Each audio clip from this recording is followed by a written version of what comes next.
हमें ये सीखना है कि अगर दो अप्लायंसेस को पैरेलल में कनेक्ट कर दिया, सीरीज में कनेक्ट कर दिया, तो इंडिविजुअल वोल्टेज दे रखी हो तो इफेक्टिव वोल्टेज कैसे निकालना। जैसे सबसे पहले हमने सीरीज में ली, दो बल्ब दे रखे हैं, सेम स्पेसिफाइड वोल्टेज पे रेटेड है ना, कल इसका मतलब हमने सीखा था।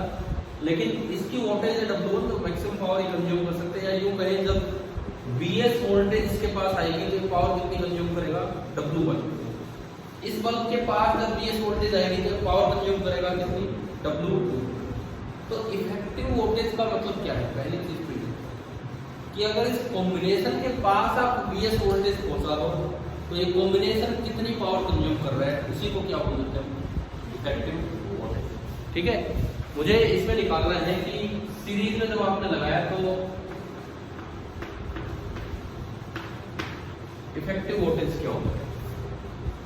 अब मैंने आपको बताया है कि भाई क्या करना है कि जब यहां भी आप Vs वोल्टेज दे देंगे तब कितनी पावर कंज्यूम हो रही है, वो होती है इफेक्टिव वोल्टेज। तो निकालो, थोड़ा कैलकुलेशन कीजिए, कल जो पढ़ा उसके हिसाब से।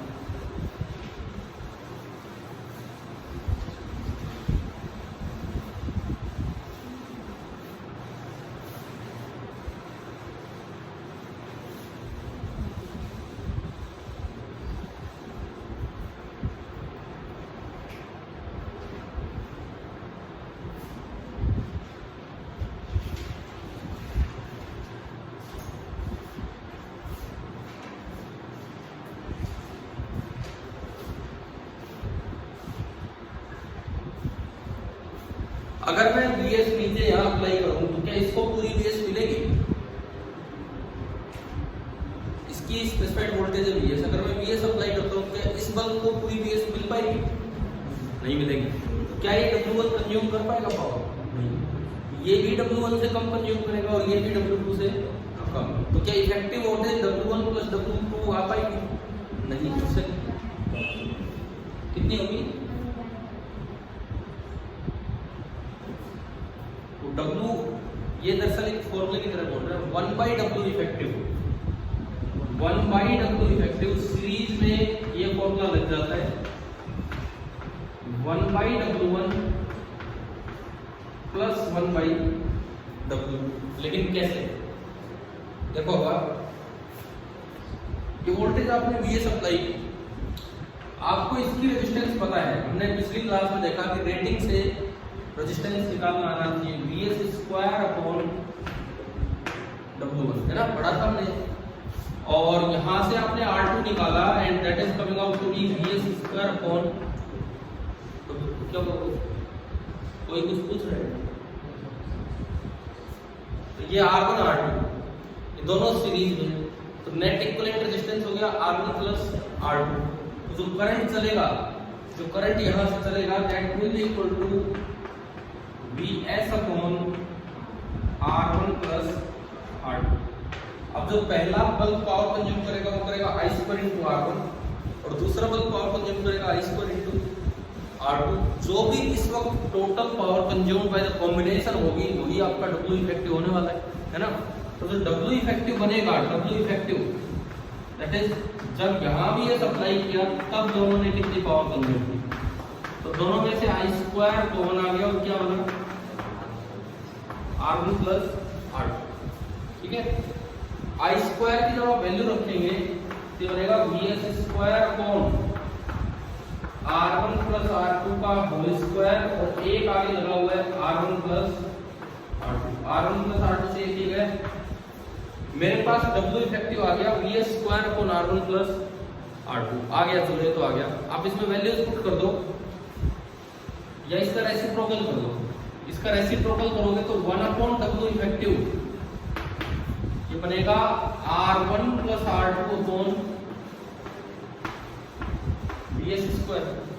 अलग अलग डिवाइड कर दो, R1 upon Vs² plus R2 upon Vs², और R1 upon Vs², R1 upon Vs² क्या है 1 अपॉन W1, और R2 अपॉन Vs² क्या बनेगा 1 अपॉन W2। तो अगर आप इसको अलग अलग करेंगे तो बन जाएगा 1 upon W1 plus 1 upon W2। तो अगर सीरीज कॉम्बिनेशन है तो इफेक्टिव वोल्टेज इस तरह से निकल जाता है। समझ आ गई नहीं? पैरेलल में तो बहुत ही आसान मतलब अगर ये पैरेलल कॉम्बिनेशन होता दोनों बल्ब्स का तो इफेक्टिव वोल्टेज कितनी होती? W1 प्लस W2, क्योंकि उसका मतलब होता है कि दोनों बल्ब्स को मैं अगर पैरेलल में लगाऊं और VS वोल्टेज अप्लाई करूं तो पावर टोटल कितनी कंज्यूम होगी? अब पैरेलल में पूरी VS तो पहले बल्ब के पास जाएगी, पूरी VS दूसरे के पास। पहले के पास VS आते ही वो पावर कितनी ले जाएगा? W1 में, दूसरा W2, तो जो नेट पावर कंज्यूम होगी वो W1 प्लस। तो हम ये चीज फॉर्मूले की तरह भी याद रख सकते हैं। समझ आ गई नहीं? क्लियर है? इफेक्टिव वोल्टेज वगैरह ये सब ठीक है।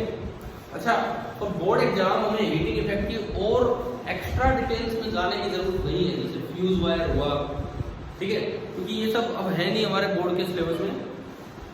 हाँ, ज्यादा से ज्यादा बाई चांस अगर पूछ ले, वो भी कम चांस है कि जूल्स लॉज ऑफ हीटिंग अगर पूछ ले आपसे, 3 लॉ दिए थे जूल ने, एक्सपेरिमेंटल लॉ क्या थे इलेक्ट्रिक करंट के बारे में, जूल्स लॉज ऑफ हीटिंग। पहला ये देखो, अगर कोई भी एक वायर है, उसकी रेजिस्टेंस है R, उसमें से करंट जा रहा है I। मैं एक बार बोर्ड पे ही बता देता हूँ। ये सीरीज पैरेलल आगे ना इफेक्टिव वोल्टेज निकालो। पैरेलल का मैंने डायग्राम नहीं बनाया, क्लियर है? बना दो नहीं पैरेलल? हाँ जी, पैरेलल का बना के दिखाऊं क्या हुआ? चलो तो फिर इस पे चलते जो मैं बता रहा हूँ।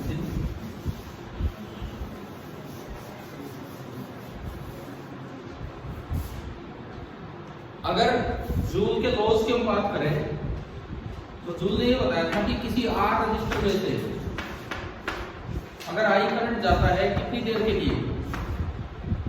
डेल्टा T टाइम के लिए, तो जो हीट प्रोड्यूस होगी that is directly proportional to square of the current if R and delta T are constant। अगर आप ना तो R को चेंज करो ना टाइम, हर बार 2 सेकंड, करंट डबल करने पे हीट 4 गुना होगी। It is directly proportional to R if I and delta T these are constant। This is directly proportional to time, कितनी देर के लिए आपने करंट फ्लो किया है। if I and R are constant। और इसको एक फॉर्मूला बना के जो हम याद रखते हैं, हीट सीधा जो फॉर्मूला आता है I square into R into delta T, या फिर हीट का फॉर्मूला है ना। और हीटिंग इफेक्ट में इनसे ज़्यादा चीज़ें यूँ कुछ नहीं जाती हैं। ये तो किसी और किताब में पढ़ोगे बहुत कुछ दिया रहेगा, एनसीईआरटी में इतना कुछ है नहीं इसके बारे में, तो ज़्यादा आने के चांसेस भी कम बोर्ड एग्जाम में।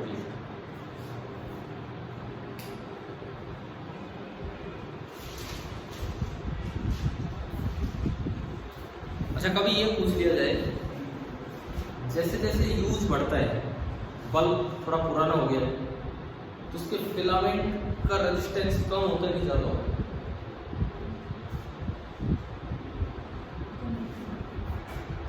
बल्ब थोड़ा सा पुराना हो जाता है, काफ़ी दिन हो गए यूज करते करते, तो उसके फिलामेंट का रेजिस्टेंस बढ़ता है या कम? कम आप कर जाता है, क्या कारण क्या है? क्या होता है? सुनो, फिलामेंट का जो मटेरियल है ना वो धीरे धीरे थोड़ा थोड़ा हल्का हल्का इवेपोरेट करता रहता है, बहुत ही धीरे धीरे। और कई दिन बाद आपको पता लगेगा कि फिलामेंट का कुछ मटेरियल इवेपोरेट हो गया। तो अगर मटेरियल इवेपोरेट हो गया है तो इसकी लेंथ में तो कमी नहीं आती, लेकिन उसका एरिया कम हो जाता है।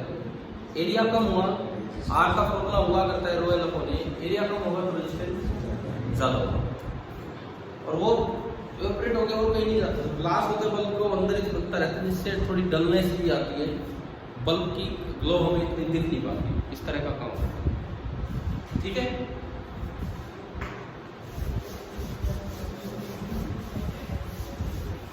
मैंने कल आपको डिफेक्ट्स बता दिए थे, जो शॉर्ट सर्किटिंग और ओवरलोडिंग है ना, दोनों बातें हमारी समझ आई गई होगी। एक इसमें यह पूछ लिया जाए कि हमारी जो बिजली के जो मीटर होते हैं, पहली बात वो क्या मेजर करते हैं? वो पावर मेजर करते हैं या वो एनर्जी मेजर करते हैं? बिजली के मीटर जो है वो पावर मेजर कर रहे होते हैं कि energy?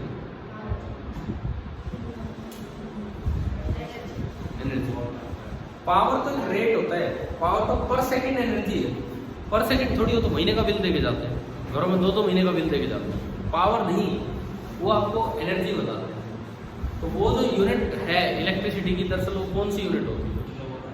Kilowatt hour. Kilowatt hour देखो, जो हमारी कॉमर्शियल यूनिट ऑफ इलेक्ट्रिसिटी है,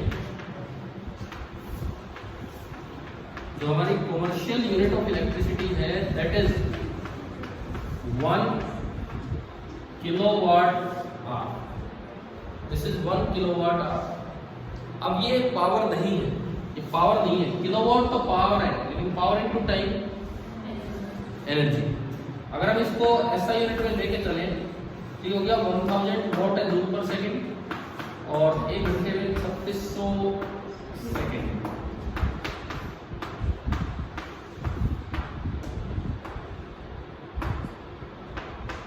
(3.6 into 10⁶ जूल कितना है? अगर इसको लाख में बोले, करोड़ में बोले, कितना है बताओ? 36 लाख। एक यूनिट इलेक्ट्रिसिटी में आप 36 लाख जूल बिजली खा जाते हो, मतलब यूज कर जाते हो। उस एक यूनिट का सरकार हमसे कोई बहुत ज्यादा पैसा नहीं देती। लगभग एक यूनिट का क्या बिल है? वेरी करता है जगह जगह। कॉमर्शियल रेट्स अलग हैं। जैसे हमारे भी, अगर हम यहाँ की बात करें, उधर घर पे लगा हुआ है जो हाउस होल्ड मीटर होते हैं, वो इधर लगा हुआ है कॉमर्शियल मीटर। तो दोनों के रेट में फर्क होता है, और भी कई डिफरेंस होते हैं। इतने तक इतना, दिल्ली में तो कुछ ऐसा हो रखा है कि इससे कम यूनिट होंगी तो आपका 1 पैसा भी बिल नहीं है। जब से आपकी सरकार चल रही है तो हाँ, वहाँ पे, अरे दिल्ली में यार ये बड़ी ये चीज़ें फ्री की हैं एक्चुअली।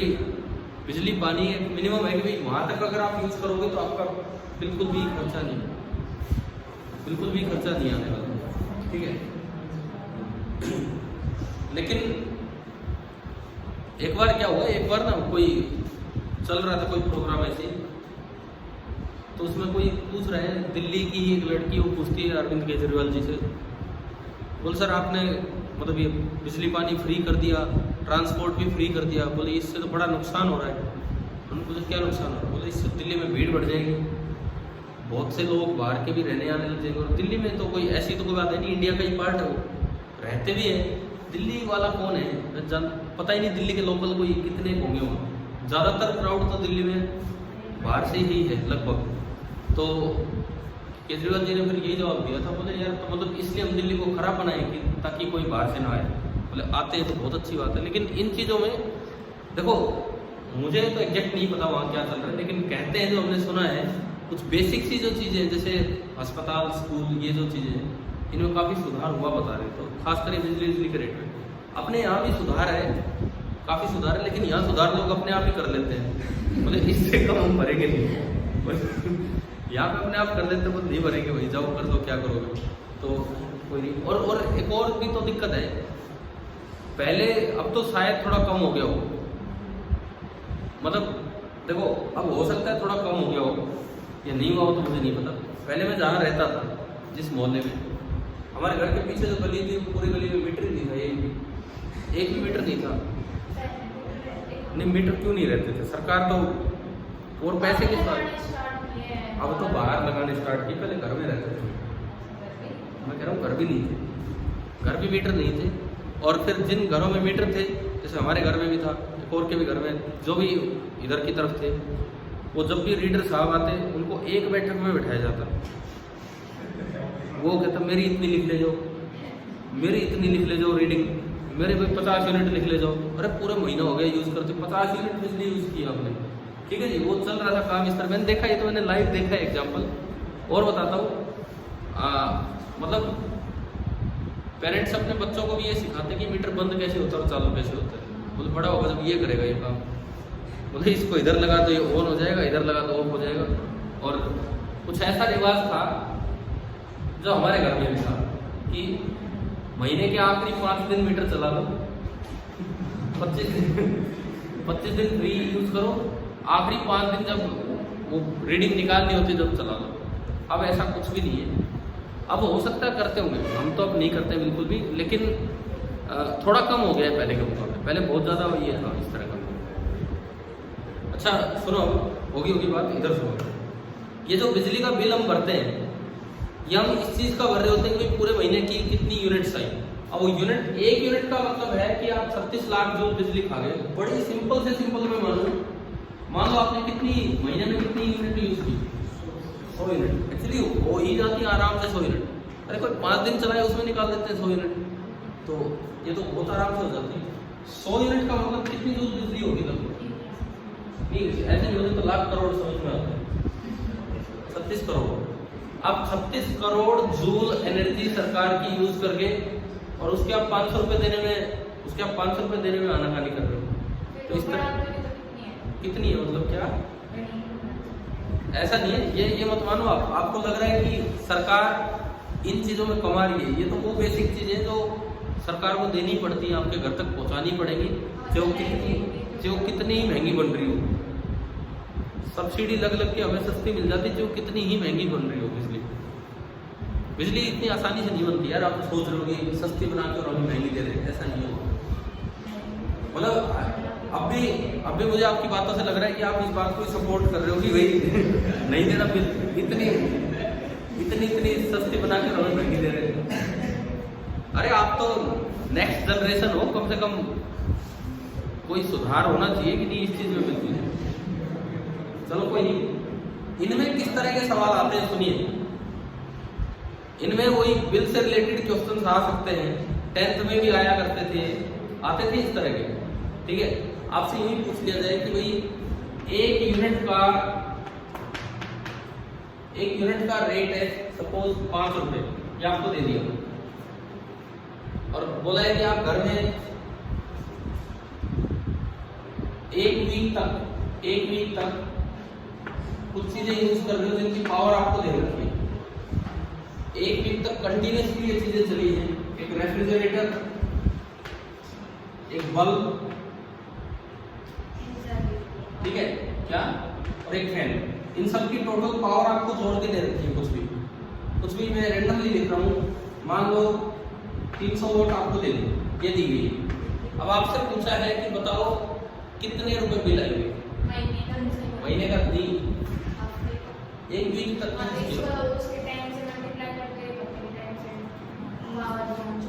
ये नंबर ही होगा। आप बताओ बिल कितना होगा ये?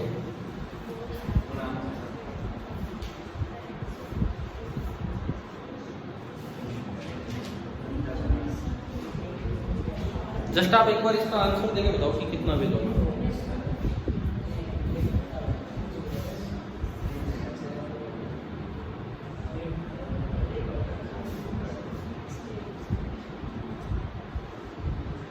आप इसको केवल किलोवाट आवर में कन्वर्ट कीजिए और किसी में नहीं, केवल kilowatt hour. Number of units, देखो एनर्जी होती है पावर इनटू टाइम। पावर तो है 300 वॉट, टाइम कितने दिन? एक सप्ताह में कितने दिन? 7 दिन। केवल इसको किलोवाट आवर में कन्वर्ट करना है, तो 300 बटे 1000, ये तो किस में कन्वर्ट हो गया? किलोवाट में। और एक दिन में कितने घंटे होते हैं? 24 घंटे। तो 7 गुना 24, ये किस में बदल गया? आवर में। ठीक है, 24 गुना 3 72, ठीक है 72, 7 तो 14, 7 तो 504 बटे 1000 किलोवाट आवर। क्या ये समझ में आ रहा है? समझ में आ रहा है? कितना है? 0.504 यूनिट। और एक यूनिट के रुपए कितने हैं? 5। आपका 2.5 रुपए बिल आ रहा है। अभी एक में जवाब कितना हो जाएगा? कौन सा 100? अरे यार छोड़ दो। ठीक है 50 हो गया। तो 50 यूनिट हुआ। 50 गुना 5 कितने रुपए है? बहुत ज्यादा बिल है क्या? 250 रुपए को बहुत ज्यादा बिल है। जरा समझे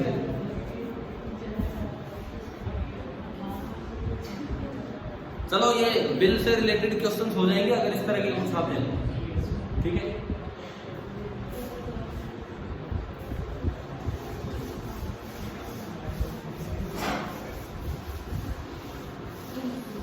अच्छा ये बताओ, आपको पता होगा किस किस के घर में अपनी ईमानदारी से बिल नहीं भरा जा रहा है? मीटर बाहर लग के वो एक अलग चीज है, मतलब अच्छा किस किस के घर में ईमानदारी से बिल भरा जा रहा है? मैं आपको बता रहा, हम जब पहले उधर वाले घर में रहा करते थे ईमानदारी से बिल नहीं भरा जाता था, लेकिन इधर आने के बाद सही भरने लगे, इस तरह का काम हुआ है।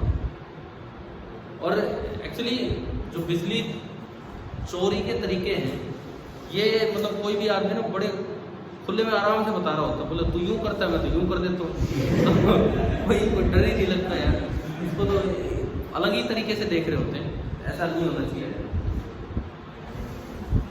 चलिए ठीक है, आगे बढ़ते हैं। लेकिन अब जैसे जैसे लोग थोड़ा सा और ज़्यादा पढ़ लिख रहे हैं, बच्चे नए पढ़ के आ रहे हैं, तो बिजली चोरी तो अवॉइड ही करते हैं अपने घर में। देखते हैं, अब आगे बढ़ते हैं। ये हीटिंग इफेक्ट से रिलेटेड बातें होने के बाद अब हम चलते हैं कौन सा पार्ट?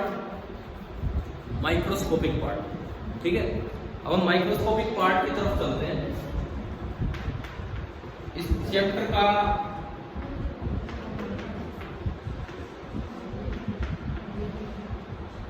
माइक्रोस्कोपिक पार्ट कि वायर के अंदर क्या हो रहा है, पूछ रहे हैं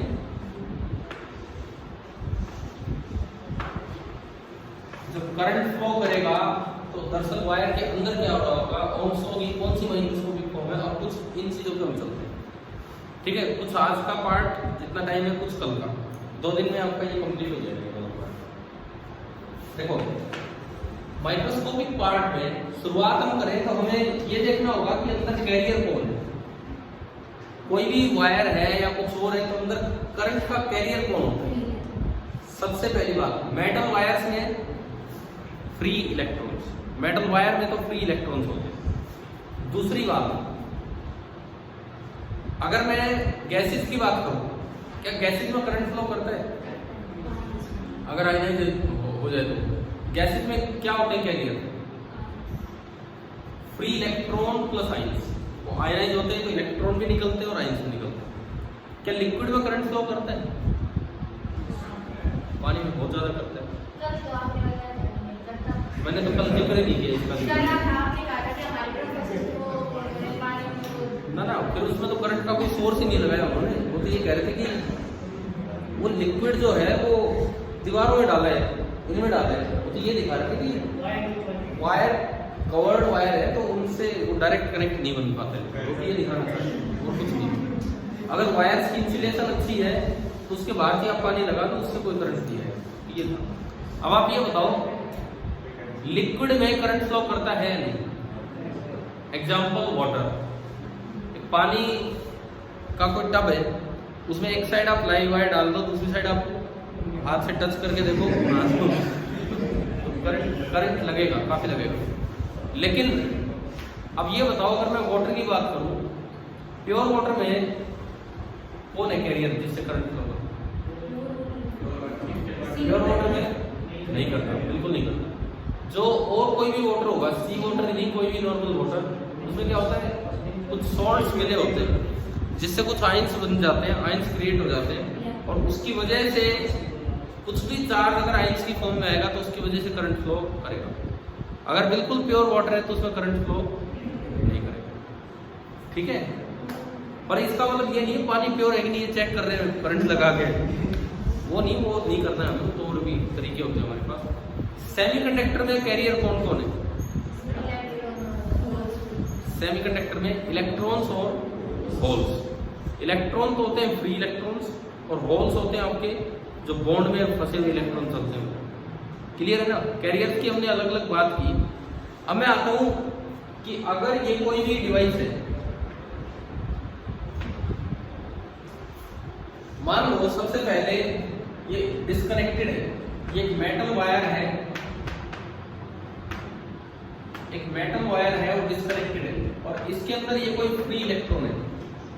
ये रेस्ट में होता है कि मोशन में? रैंडम मोशन, जिगजैग पाथ ही फॉलो करता है। जिगजैग पाथ ही फॉलो करता है, कभी इधर जाएगा, कभी इधर जाएगा, कभी इधर जाएगा, इस तरह से टकराता रहेगा। ठीक है, ये टेम्परेचर की वजह से उसमें एक एनर्जी होती है 3/2 kBT, बोल्ट्जमैन कांस्टेंट का फॉर्मूला किसी भी वैलिडिक थ्योरी मेथड में आता है। तो उस एनर्जी के कारण ये रैंडम मोशन करता रहता है। ग्रेविटी का इसमें असर होता नहीं है, बहुत हल्के हैं, इसलिए स्ट्रेट पाथ्स होते हैं। कब की मैं बात कर रहा हूँ, जब आपने इसको कनेक्ट नहीं किया। तो अगर चार्ज मोशन में है तो क्या करंट बनेगा यहाँ की? नहीं बनेगा। इसलिए नहीं बनेगा कि आप कोई भी क्रॉस सेक्शन लेंगे तो ये ऐसा रैंडम मोशन है, अगर 5 उधर गए तो 5 इधर आ रहे होंगे, तो net displacement of charge through the cross section कितना होगा? 0। तो करंट तो थर्मल मोशन की वजह से बनता ही नहीं। अब अगर मैं इसको कनेक्ट कर दूं, अगर मैं कनेक्ट कर दूं, मैंने यूं कनेक्ट किया, ये पॉजिटिव ये नेगेटिव, तो फील्ड आ गया इधर की तरफ, फील्ड आ गया वायर के अंदर इधर। क्या मेटल में फील्ड आ सकता है? मेटल की बॉडी में, मेटल है, आप पीछे फर्स्ट यूनिट पढ़ के आए हो, क्या मेटल की बॉडी में फील्ड आ सकता है? तो फिर ये क्यों चलेंगे?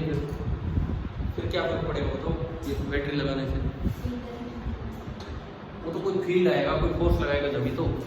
और ये है मेटल वायर, हम पढ़ के आए पिछले यूनिट में फर्स्ट यूनिट में कि मेटल के अंदर तो हमेशा इलेक्ट्रिक फील्ड कितना होगा, फिर बैटरी लगाने से क्या होगा? बताओ, एक्सप्लेन करो।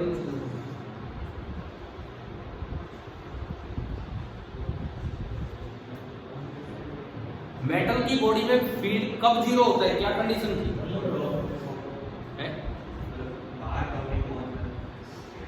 ना ये पूरा सॉलिड कुछ उससे कोई फर्क।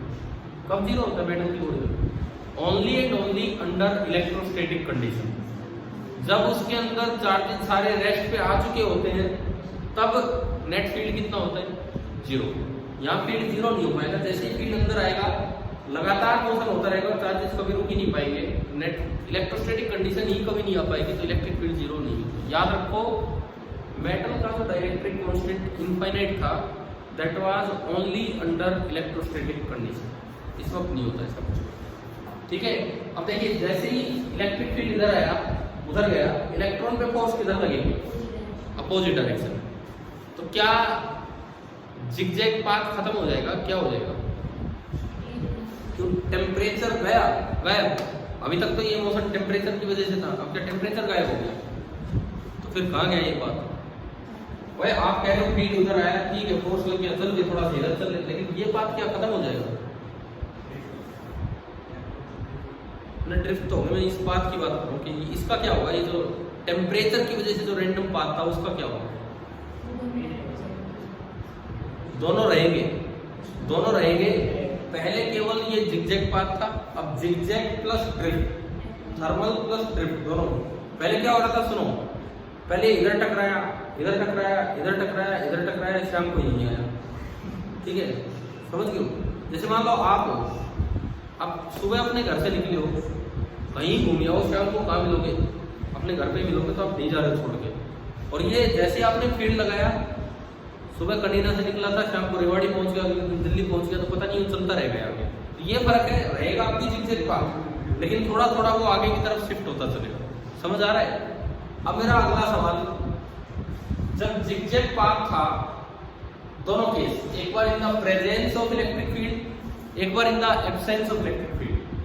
जिगजैग पाथ में जो पाथ ऑफ द पार्टिकल वो स्ट्रेट लाइन होगा कि कर्व होगा?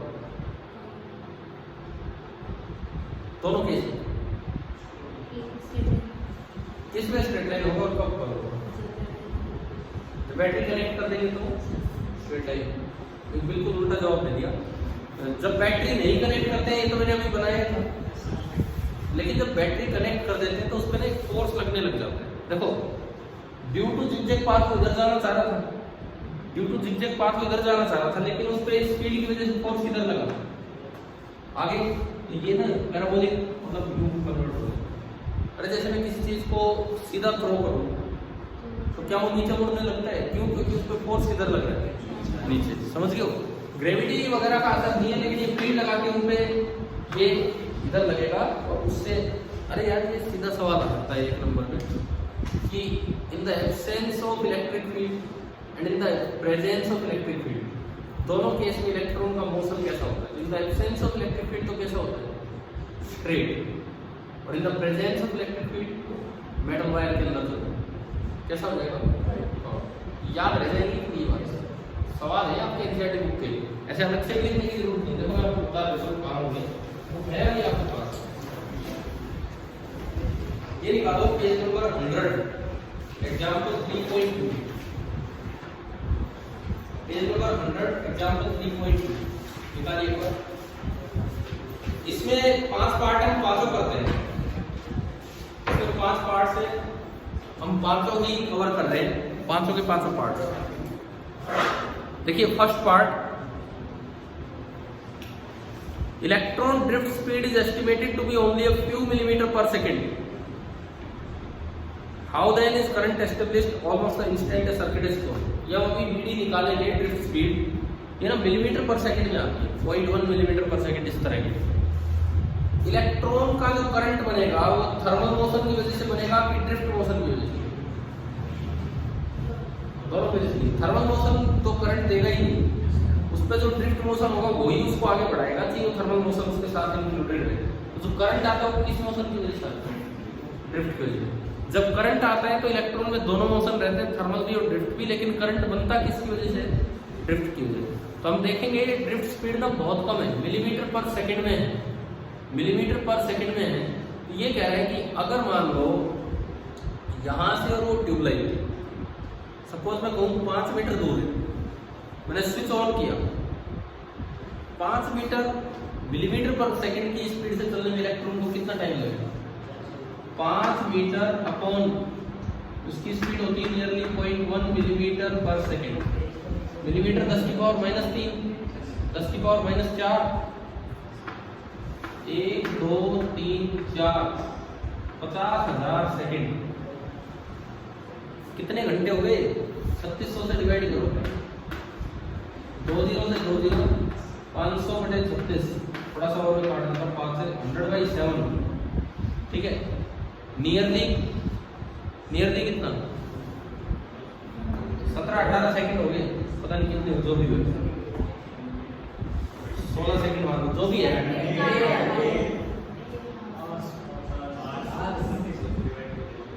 ठीक है, मतलब जो भी आए। देखो अब क्या करें, आप ट्यूबलाइट आज ऑन करके गए हैं, अगले दिन वो ऑन होगी, क्योंकि यहाँ के इलेक्ट्रॉन को वहां पहुंचने में तो कई घंटे लग गए, परंतु ऐसा होता तो नहीं है। आप ऑन नहीं करते उससे पहले तो हमें दिख जाती है प्रोसेस, है ना? ऐसा क्यों? हाँ तो सही आंसर तो इनका सही है, बताओ चलो और कोई बताओ भाई क्या आंसर है। पहली बात सवाल समझ में आया कि यहाँ से वहां अगर कुछ दूरी पे भी है तो भी कई घंटे में यहाँ के इलेक्ट्रॉन वहां पहुंचने, फिर भी जिस इंस्टेंट पे आप बटन ऑन करते हो उसी समय वहां ग्लो हमें दिखने लग जाता है। क्यों?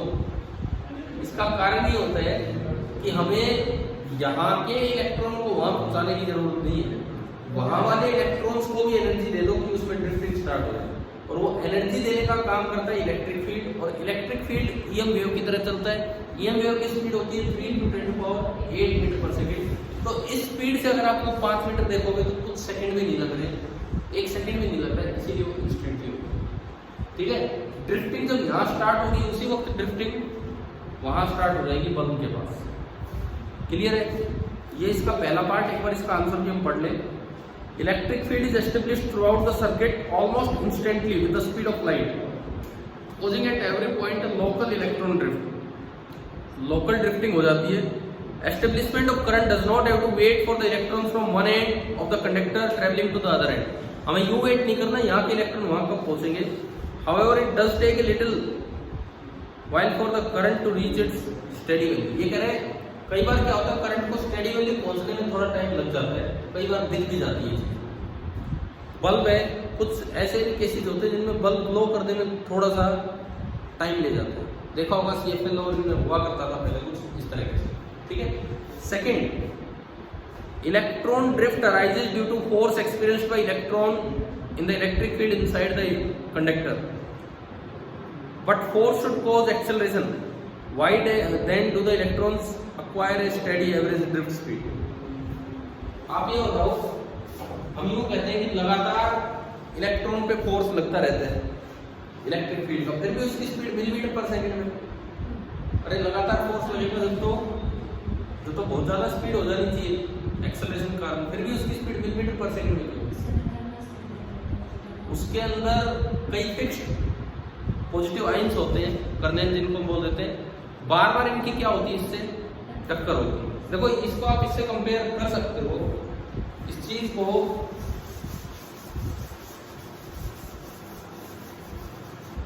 आप इससे कंपेयर कर सकते हो। आप मान लो यहां से गिर गए,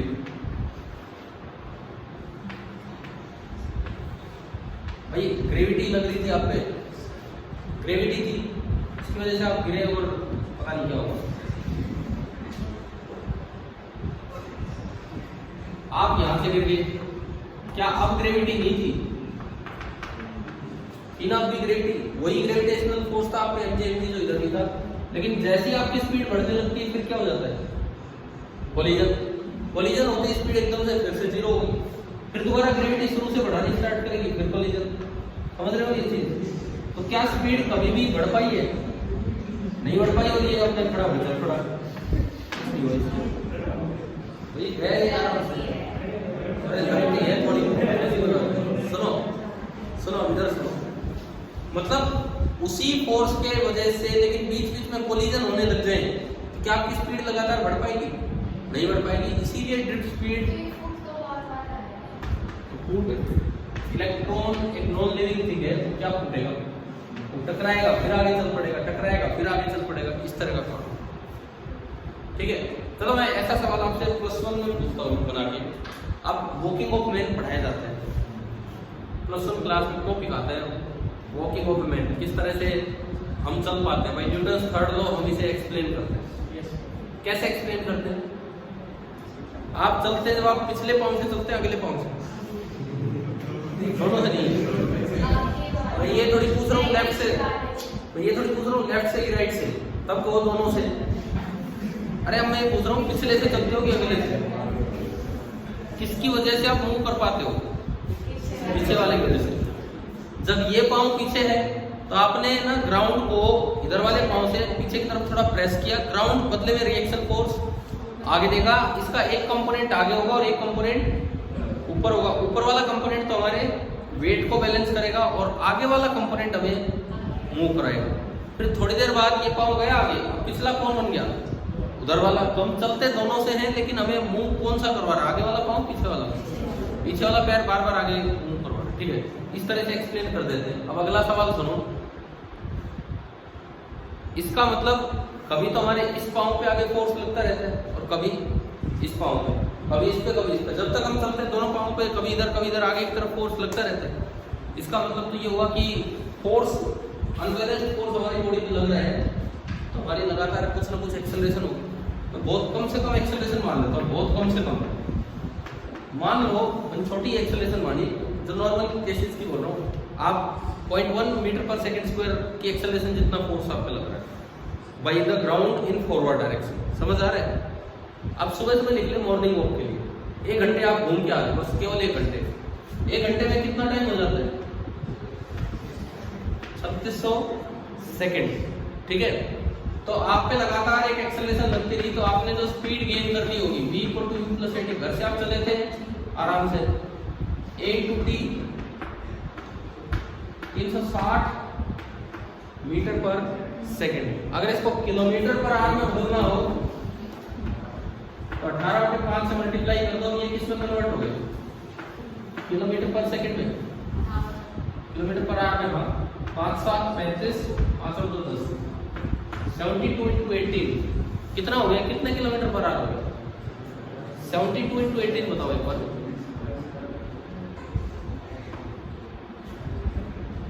कितना हो गया? 1296 किलोमीटर पर आवर। आप राजधानी एक्सप्रेस से भी तेज चल रहे हो, मतलब आप रुकोगे कैसे 1 घंटे बाद? फ्रिक्शन ही तो होता ही है, और कौन सा फोर्स है जो हमें आगे चला रहा है? फ्रिक्शन नहीं हो तो हम चल ही नहीं पाए।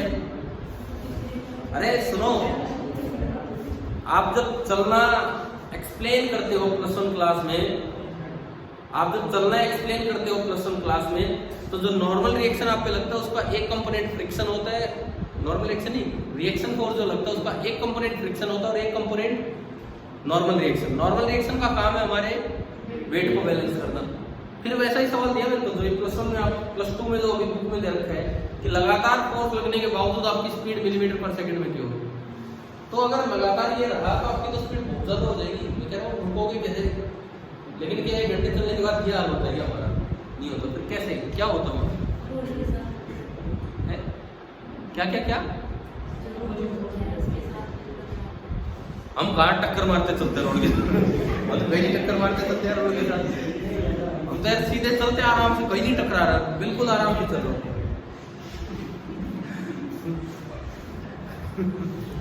रोड के टकरा भाई, अगर आप मतलब सही होशो आवाज में चल रहे हैं तब की मैं बात कर रहा हूँ, ठीक है? तो इसका कोई रीजन तो दो। ऐसा थोड़ी हो सकता है कि फिजिक्स में एक्सप्लेन ना हो, सारी चीजें गलत हो जाएगी। और ये मैं आता हूँ आपकी बात पे, ये कोई हायर फिजिक्स का क्वेश्चन नहीं है, ये तो 9वीं 9th 10th इस तरह का सवाल है। इन्होंने जवाब दिया एयर फ्रिक्शन, ठीक है? आप जिस स्पीड से चल रहे होते ना, वहां एयर फ्रिक्शन हमें महसूस भी नहीं होता, बिल्कुल नहीं होता। अगर कभी विंड ही चल रही है तो वो उसे आप फ्रिक्शन नहीं कह सकते। वो तो कई बार ऐसे भी चलती है कि हमारे धक्का मार, वो नहीं। एयर फ्रिक्शन तो वो होता है जब आप भागना स्टार्ट करते हो तो महसूस होता है कि हाँ ये पीछे कर। अब नॉर्मल चलते हो हवा महसूस भी नहीं होती कि किधर फोर्स लगा है। मैं तो जस्ट आपको ये बता रहा हूँ, ऐसा सवाल कहीं भी बन के आ सकता है। समझ में आ गया ना? ये क्वेश्चन से रिलेट करके हमने किया। वैसे क्या आंसर होगा इस बार? नहीं, आप सोचो तो कुछ तो बताओ क्या हो सकता है। क्या ये चलना ऐसे सीखा था हमने कि पाँव पे फोर्स आगे लगेगा? हम जो प्लस वन में एक्सप्लेन करते हैं वर्किंग ऑफ ए मैन, ऐसे ही तो एक्सप्लेन करते हैं। अरे देखो सुनो, ये पीछे फोर्स लगा है बंदे ने, इस पे रिएक्शन फोर्स आगे लग रहा है, तो इस फोर्स का एक कंपोनेंट इसके वेट को वजह से लग रहा है, एक आगे चला रहा है। तो यही एक्सप्लेनेशन होती है। तो मैं वही तो पूछ रहा हूँ कि गया कहाँ है फोर्स? अगर फोर्स है तो एक्सेलरेशन होगा। नहीं यार, कोई जवाब दो ढंग से, बोलो।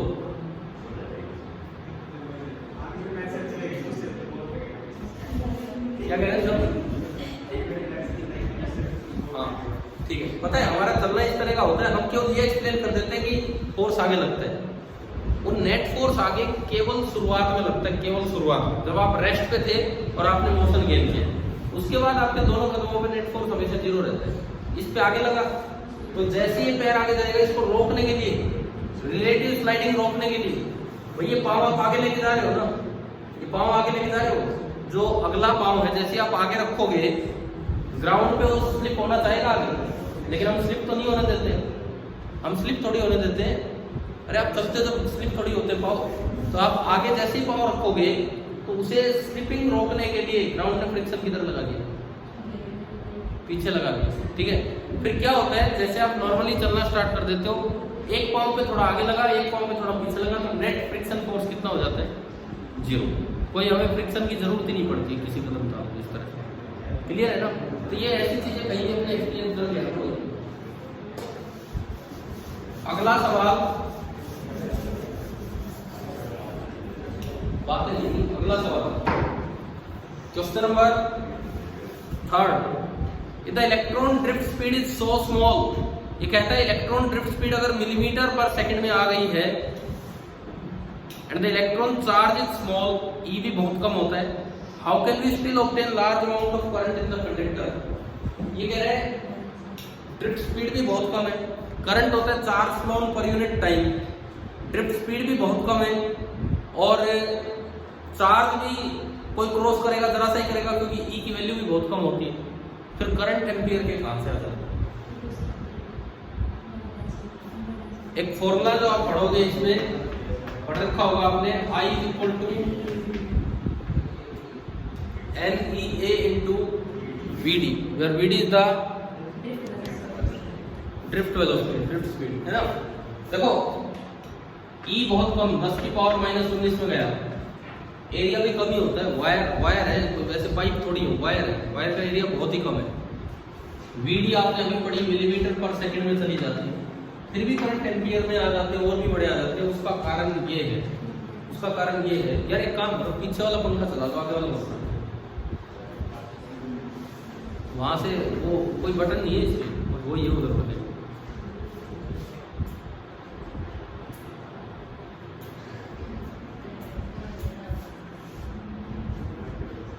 तो ये ज्यादा करंट आने का एक ही कारण होता है कि जो n होता है, n number density of electrons, number density of carrier per unit volume of the metal, वो काफी ज्यादा होता है, 10 की पावर हो सकता है 29 के आसपास, हाँ इतना ज्यादा होता है। तो उससे सारी नेगेटिव पावर बैलेंस हो जाती है, समझ आ गया, ठीक है। इसके बाद है अगला सवाल, D part, when electrons drift in a metal from lower to higher potential. अच्छा, इलेक्ट्रॉन में कैसा चार्ज होता है, नेगेटिव की पॉजिटिव? तो हाई पॉजिटिव चार्ज तो चलता है हाई टू लो, और negative low to high. Does it mean that all the free electrons of the metal are moving in the same direction? क्यों? सब पे फोर्स तो सेम डायरेक्शन में लग रहा है भाई, इलेक्ट्रिक फील्ड आ गया है तो सब पे फोर्स तो पीछे लगा, फिर सारे क्यों नहीं चल रहे होते सेम डायरेक्शन? क्योंकि उनमें थर्मल मोशन भी होता है जो खत्म नहीं होता है। अगर थर्मल मोशन खत्म हो जाता तो सारे के सारे एक ही डायरेक्शन में चल पड़ते, लेकिन अभी थर्मल मोशन खत्म नहीं हो पाया तो इसलिए सारे एक डायरेक्शन में नहीं चल पाते। आपसे कभी बाई चांस जैसे थर्मो से रिलेट करके पूछ लिया जाए, थर्मो से रिलेट करके आपने ऐसा कर दिया कि एक मेटल वायर में सारे के सारे इलेक्ट्रॉन एक ही डायरेक्शन में चल पड़े, उसकी एंट्रोपी कितनी होगी?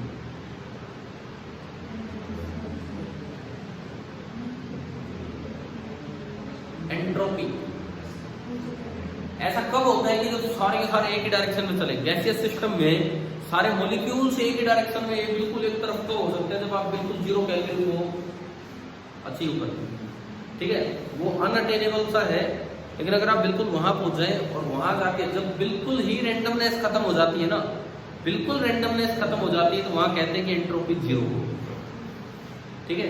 बिल्कुल रेंडमनेस खत्म हो जाती है तो वहां एंट्रोपी हो जाती है आपकी 0। क्लियर है? देखो एक टर्म होती है W से उसे रिप्रेजेंट करते हैं, थर्मोडायनेमिक प्रोबेबिलिटी, एक वर्ड होता है, वो आपको ये बताता है कितने तरीकों से मोशन हो पा रहा है। अगर सारे एक ही डायरेक्शन में चलने लगे तो मोशन का एक ही तरीका बचा है, तो W की वैल्यू कितनी है? 1। और एंट्रोपी और W में एक रिलेशन होता है, S एंट्रोपी का सिंबल है, S is equal to log of W, और log 1 कितना होता है? 0। ये मैं थोड़ा सा आपको यही पार्ट थर्मो से रिलेट करके बता रहा था कि अगर इस तरह से वहां पूछ लिया जाए, ठीक है। थर्मो का आप 2 जगह पढ़ते हो, केमिस्ट्री में भी और फिजिक्स में भी, ज्यादा चांसेस है कि उसके सवाल को ठीक कर पाओ। अच्छा, उसके बाद सुनो E part, E are the path of electron, ये वो है जिसके लिए हम इस सवाल पे आए थे, जो मैंने शुरुआत की थी। Are the paths of electron straight line between successive collision with the positive ions of the metal? Positive ions से जो कोलिजन्स होते हैं, क्या उसमें पाथ आपका स्ट्रेट लाइन होता है? कब? इन the absence of electric field और इन द प्रेजेंस। ये मैं बता चुका, शुरुआत में बताया, बताओ। इन द एब्सेंस तो स्ट्रेट होगा क्योंकि ग्रेविटी का असर हम इग्नोर करते हैं और कोई फोर्स है नहीं, टक्कर से टक्कर के बीच में जो पाथ होता है उसे बोलते हैं मीन फ्री पाथ। ये +1 में भी आते हैं गैस मॉलिक्यूल्स में, लैम्डा। और दो टक्करों के बीच का जो टाइम होता है उसे बोलते हैं रिलैक्सेशन टाइम, ये वहां भी यूज होता है ना, टॉ। क्लियर है ये चीज? अब ये जो पार्ट है कि electron in the absence of any field, आप बताओगे कि कोई फोर्स नहीं है तो जिधर वेलोसिटी मिल गई उधर ही चल पड़ा, तो पाथ कैसा हुआ? Straight line. और in the presence of field curve. कई बार बच्चे उल्टा ही सोचते हैं, बोला फोर्स लग रहा होगा तो फटाफट स्ट्रेट चला जाएगा, फोर्स नहीं लग रहा तो पता नहीं घूम जाए। कई बार हो जाता है दिमाग में, इस तरह सोचो तो ये सही करना। इन द प्रेजेंस ऑफ फील्ड कितना होगा, कैसा होगा? Curve path. ऐसे लिखा होगा, इसमें आंसर आप पढ़िए, है ना ये, ठीक है। अब सुनो, माइक्रोस्कोपिक पार्ट में और क्या क्या, कल हम फिनिश कर रहे होंगे इस चैप्टर को। माइक्रोस्कोपिक पार्ट में क्या क्या है पहले सुनिए। सबसे पहली बात, अरे इधर देखो, सबसे पहली बात हम चलेंगे, क्या ये आता आपको कि इसका प्रूफ भी करवाना है कि आता है पक्का? अच्छा ठीक है। वीडी का एक्सप्रेशन आता है, बताओ क्या होता है? ई बाई एम इंटू, तो अब एनसीईआरटी में तो ये दिया है और एचसी वर्मा में हाफ दिया है। अब वो भी क्या डिफरेंस है, वो वीडी को डिफाइन करने के तरीके में डिफरेंस होते हैं। कहाँ पे एवरेज वीडी ऐसे और कहाँ पे एवरेज वीडी ऐसे, दोनों तरीकों से मैं बताऊंगा, लेकिन बोर्ड एग्जाम में हम वो फॉलो करेंगे जो एनसीईआरटी बुक में जो एक्सप्लेनेशन है वो वाली, ठीक है? वीडी की वो वाली एक्सप्लेनेशन हम यूज करेंगे। कैसे आएगा वो हम देख रहे होंगे आप। ये टाउ क्या चीज है? रिलैक्सेशन टाइम, दो टक्करों के बीच का एवरेज टाइम। अच्छा, फिर हम निकालेंगे expression for resistance and resistivity, और वहां से फॉर्मूला बनेगा R equal to rho L upon A. फिर हम चलेंगे microscopic form of Ohm's law, जो इस तरह की आएगी, J equal to sigma into E, काफी इंपॉर्टेंट फॉर्म है। इसी में एक इक्वेशन ऑफ कंटिन्यूटी, उस पर भी सवाल बन के आ सकता है, जैसे वो +1 में पानी का फ्लो होता है उससे रिलेटेड, वैसे यहाँ भी बनती है। कार्बन रजिस्टर हम नहीं पढ़ेंगे क्योंकि वो हटा भी दिए गए हैं, था तो छोटा सा पार्ट, लेकिन वो हमें नहीं पढ़ेंगे, ठीक है? तो असल में ओम्स लॉ की ज्यादा बेसिक फॉर्म कौन सी है, मैक्रोस्कोपिक की माइक्रोस्कोपिक? मैक्रो कहीं काम नहीं आती है, केवल हाँ अपने 10th और 12th में हम जो पढ़ रहे होते हैं, हम थोड़ा वो मेजर भी कर रहे होते हैं, मेजरमेंट पर्पज से मैक्रोस्कोपिक फॉर्म इंपॉर्टेंट है, लेकिन थ्योरेटिकल स्टडी के लिए ज्यादा इंपॉर्टेंट कौन सी है? माइक्रोस्कोपिक। और एक बड़ा अच्छा सा part, microscopic form of Ohm's law का फ्लक्स लॉ से, गॉस लॉ से क्या कोलैबोरेशन है? ये दोनों मिलके कौन सा सवाल ठीक करवा देते हैं जो आप सोच भी नहीं सकते, समझ रहे हो क्या? Microscopic form of Ohm's law and Gauss law in electrostatics, दोनों मिलके ना एक स्पेशल टाइप ऑफ क्वेश्चंस होते हैं, बड़े अच्छे से सवाल होते हैं। ये दोनों मिलके उन सवालों को आसानी से सोल्व करवा देते हैं, और नहीं तो हम बैठे रहे यूं ही दिमाग नहीं लगेगा कि ये कैसे कैसे हम कैलकुलेट करें, कुछ भी मतलब अलग तरह का मीडियम होगा। तो ये सारा पार्ट हम कोशिश करेंगे कल में इन सब चीज़ों को फिनिश करना, ठीक है? बुक लेके आना साथ, लेकिन हम ये काम आगे बढ़ाएंगे।